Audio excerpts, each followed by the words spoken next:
Hi guys, welcome back to my channel. I hope you're having a great day. I'm just gonna let you know right up front, I'm feeling a little under the weather, so I'm gonna keep this really short, and I'm going to skip the giveaway for this week so that I can give you guys a little bit more time to enter my other two giveaways before I start another one. So if you didn't see week 2 and week 3 of my weekly palette reviews, the palette a day challenge, I do have a playlist. You can make sure to check those. Week 2 and week 3 both giving away a palette, and I'll give you guys a couple more days to enter that, and then I will pick winners, and then next week we will start another giveaway because I said I was going to do it weekly. Hi baby, come here. Okay. Okay. Yeah. You want to say hello? Yeah. Now she decided she wants to get down. So I'm going to keep it really short and simple, and I'm just going to quickly run through the palettes that I used for the week. We're going to rank them, and that'll pretty much be it. First up, probably my favorite look of the week is the Sugarpill 10th Anniversary palette. This one has, I think, a lot of versatility to have so few shades because there's only 10 shades in this palette, and I used the majority of them. I did use the pink one for blush, which is what it's meant for, but I also used it a little bit to blend out the purple. So in this look, I essentially just started with this purple shade, which is a little tiny one. Before I get ahead of myself, I love the layout. It's super cute, so I do love their palettes. I started with the purple, and then I added the blue shade, so I stayed with the more like a brighter, bolder colors, and then I eventually went in and added green to kind of fade the blue in towards the center. I also used this super light green on most of the like inner half or third of the lid, and it came out so beautiful. I can tell you the shade names as well. So the purple is Pill Kitty After Party 2020. Cute. I didn't even notice that before. Callie is the green shade Oaklandish. Valentine is the blush, and then I think that's pretty much it. I did go into the shade DTLA. I basically just blended a little bit with that, so it probably doesn't stand out enough to even notice, but I really like this palette and I love the look that I created. As I was blending, like, it wasn't perfect. The green looked a little patchy while I was blending it, and the blue took a little bit of work. I don't know if it was the brushes I was using or what. It did take a little bit of work to blend everything out, but these are super pigmented, so the moment that you put them on, it's like bam, you got all the color, and then you need to kind of like, okay, hold up, let me pull it back a little bit, let me blend. But I really loved the palette and the look. Super cute. I love that it has a blush in there too, which is like the perfect thing to have. It's not like bronzer, highlight, all that madness, but the blush you can use on the eyes or the cheeks, so I think it's perfect, and you know your blush will coordinate. So I love their Capsule palettes. That's my first one. The second look of the week was the Hank & Henry Teddy palette. When you first glance at it, you're thinking, okay, Teddy, browns, golds, it's looking like what you might expect, and then you see this over here, which is like, okay, we've got a little plum, this one's got a little purplish to it, but honestly this shade as well comes off really purple.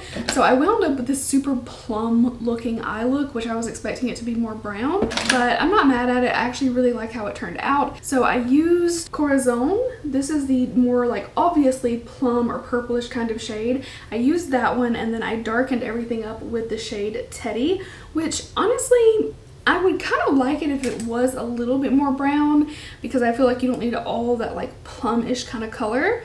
I also used Huggers right here, which is kind of an interesting shade. It's like a black brown, but still a hint of plum in there. There's just something about it. So when the look all came together, it looked more purple than anything else, which is interesting. It's not just like plain old brown eyeshadows, but it was just a little bit different than what I expected. And I also used the shade Fuzzies all over the middle of the lid. I did a little bit of a halo, but I made basically the shimmer in the center kind of wide, so you have just a little bit of color on either side. It still brings the attention, it brings the eye forward, but it's not like just a little thin section, if you know what I mean. So I really like the way this turned out. I just kind of did like a little elongated shape and kept it simple with this one. It was a really pretty palette. I like this Hank & Henry palette better in terms of the quality than the Living in Color one. Also, as you can see, they've really improved their packaging in my opinion. You got 9 shades, bigger pans, a flatter palette, and I feel like it's really cute. I like it. Next up, ooh, OPV Beauty. The more I look at this look, I'm like, ooh, maybe this is my favorite look, but this is a stunning stunning palette. I just, again, the look I created, maybe, I don't know, it's hard to pick. I love this look too. Definitely my 2 favorite looks of the week. So essentially with this one, I used the shades Fiji with this like super bright yellow, Eleco, I'm guessing is what it's called, which is this a bright green. Both of these blues, this super royal one and then this one here too, as the outer corner, and then I kind of layered over top of them some shimmers.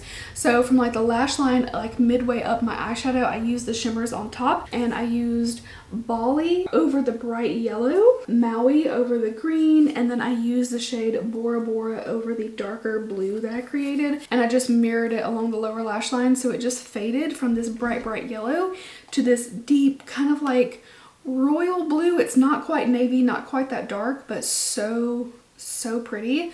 This palette has so much potential, and I can tell you, when I was swatching this, like before I used it and swatching it, I was standing there like just gaping open at the swatches of this palette. It's so pretty. I've been wanting to try OPV Beauty for a while, and they did not disappoint. This is a beautiful palette.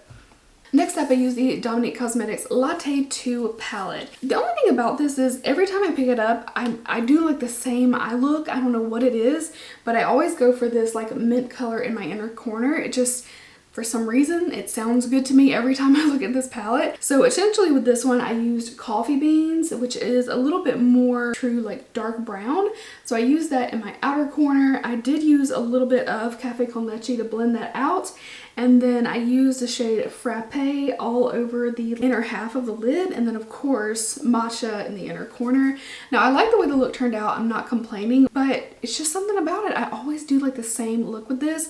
Again, you only have 10 colors, but I don't know, when you compare this to like the capsule, like these 10 colors make me feel creative. These 10 colors, not as much, but I do need to branch out because I don't think I've ever used the mustard, and mustard's a really fun color for eyeshadow. So I need to do some other looks with this palette. I like the quality. It's not the best, but it's really good. That is number 4. So Makeup Murder released their Burner Foam palette. This one is beautiful. It's like bright pastels. Like I said pastels a lot in my video, but honestly it's bright. So it's brightish, pastelish, and I love the look that I created, and honestly I didn't have a lot of issues with this. As I said in the video, it didn't blend like perfectly. I had a little couple of hiccups, but nothing crazy. Like it was still pigmented, it still gave me tons of color payout, and I was able to blend it fairly easily. But I had several comments and honestly started to get on my nerves of people saying like, go check out Allie Dawson's video, go check out her video. I'm like, guys, first of all, my video is hardly getting any views. I just felt like it was weird for people to come in and try to get people to go watch somebody else's video on this palette, which of course, if you want multiple opinions, watch multiple videos, but you don't need to like impress upon people to go do that. And apparently she didn't have very much luck with this palette. My look spoke for itself. I thought the look was really pretty, and you know, nothing against her. Maybe she got a bad palette, or maybe this just isn't the type of shadows that she likes. I don't know. It doesn't really matter though, because we both have separate opinions, but low-key I was a little bit like annoyed at that because not everybody's gonna have the same experience, you know? So I have a full review of this if you would like to check it out. I used almost every single color in this, and it turned out really pretty. I used mostly mattes. Now the couple of shimmers that I did use, I basically used them as like a liner over my cut crease, so I didn't use the shimmers a lot, but I felt like I got everything that I needed to know about the palette I got in one use, and I feel like it's really pretty. It's not gonna be the top palette today just because I find that the quality of like the OPV Beauty one is a little bit better, but I thought this was a really cute palette. I'm not mad at it. I'm glad I bought it. Finally, this palette I had eyed for the longest time but just hadn't been buying anything from Jeffree Star, and I got this as a gift. So this is the Bloodlust palette. Obviously, it's, you know, very purple looking, but I did notice when this came out, a lot of people said like, where's all the purples? But I actually like that it's not all purple because you can still create something really fun with this. I stayed in the very purple family with the look that I created. So I essentially used this shade Deviant and I used that to blend all the way across. I used Dungeon and Executioner in the outer corner. It looks almost black, but it's like this super, super dark purple. And then this gave a little bit of dimension of black in there, but it kind of came off like a super deep purple. And then I used all over the lid this one, Take the Crown, which is a beautiful lavender shimmer. And then I also used Wet Jewel in my inner corner, which didn't really pop a lot. It's just like a little bit. I'm not mad at this palette, but it didn't blow me away the way that Blood Sugar did. And I have only used it once, so of course, you know, who knows, I may fall more in love with it. And it was good, but when I first used Bloodlust, I was like, oh, I love this palette. And with this one, I was like, oh, it's good. You know, it's just like a little bit of a different reaction to it. Okay, this one's hard to rank these because I didn't really have a bad experience with any of these palettes, but of so many of them I had good looks. So I think number one is the OPV Beauty Tropical Dreams. This one's just so pretty and everything is so rich. Now, not everyone's gonna like this color story, so take that with a grain of salt. I love blues and greens and I love the look that I came out with, and everything performed just so well. Everything blended so beautifully. It was so pigmented. So this definitely takes the number one spot. I love it so much. And then I have to say that my Sugarpill was number two. This one you don't get as much for your money. Like, I do feel like these are maybe a little bit pricey for what you're getting, but as I said, I loved it. I love the look that I created. It's so pretty, and the packaging, the whole theme of it is just, I love it. You know, I'm definitely a sucker for packaging. I tell you guys that a lot. And I love the layout, how fun that this is. And I created a little like TikTok, like taking this little pill and then my makeup being done. And I thought that was fun. It was just like the theme of it. But I do love some Sugarpill. I think their shadows are really good. So I'm actually going to go for the Makeup Murder as number three. As I said, I did not have the issues that some people are having with this palette. But that being said, you know, what type of base that you use, your brushes, your skill level, so many things go into whether or not a palette is going to work for you. But I love the look that I created. If maybe down the line I'll create more looks and not be quite as happy about it, but for a one look, kind of like use as much as you can eyeshadow look, I loved it. I think everything turned out really pretty, so this is my number three. I'm gonna go for Bloodlust as number four, simply because it's a beautiful palette. I don't have a lot of purples. As many palettes as I have, I don't buy a lot of purple shadows.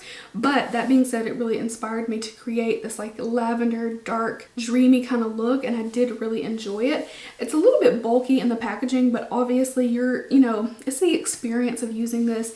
It is very well made. I feel like the quality is definitely there. It is a little pricey, but you get a ton of shadows, and I feel like the quality is really there. These two palettes, like, I'm not hating on these, but it just, when it comes to me, neutral shadows often fall lower on the list simply because they are neutral shadows. And I don't really know how to pick between these two. I think I'm going to go Dominique Cosmetics as my number five, but both are really good. These shimmers in the Hank & Henry are probably a little bit more standout, but the Dominique one has really nice mattes. So I feel like you can't really go wrong with either of these, just depending on what color story you like. But the Dominique one has, to me, a more like, this would be a neutral palette that I actually reach for with, you know, one little pop of color, easy looks, quality. Hank & Henry one is not bad at all. I'm not complaining about really any of these palettes, but it was just like the plum, weird plum brown that kind of like, I was like, it's interesting. Like, does it make it more interesting or does it make it, I don't know.